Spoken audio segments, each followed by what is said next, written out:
Well, if you think about this word storytelling, someone's telling a story. Um, and you assume everyone's listening, like, here, gather around, children, listen to me. Um, if leaders take that stance, they're not going to succeed because people aren't obedient children. They're not going to listen to the teacher. They're busy with their work, they're busy with their life. And so, what I've seen is that a leader doesn't start with storytelling, they start with story listening.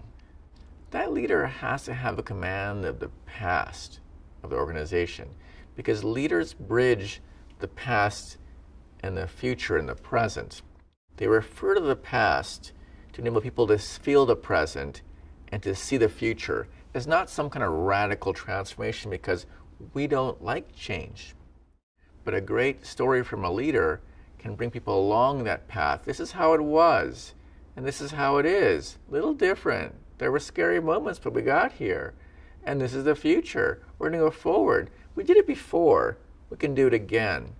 When I think about the problem of working with organizations, audiences, teams, is I see little arrows on their heads, and they're all going in different directions because they have their own stuff to take care of.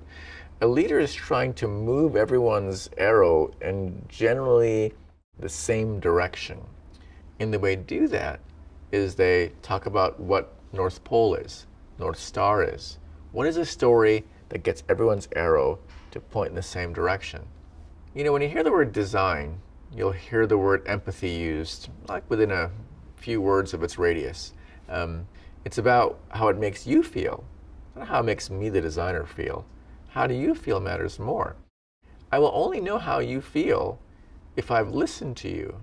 Design tends to mean that you're not taking the linear path. We all love the linear path. It makes sense. It's the lowest path of risk.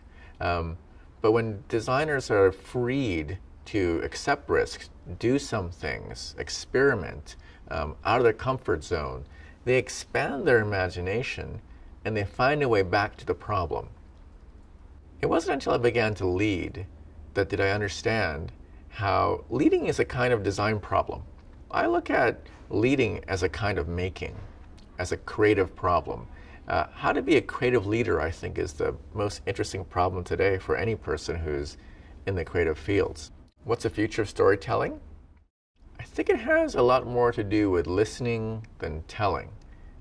I think leaders discover so often how they can get stuck in their own story and tell a great story, but there's no one listening. They may be in the room, but no one can hear them. The only way they're going to hear them is for the leader to listen to them first. Story listening has to come before leaders' storytelling.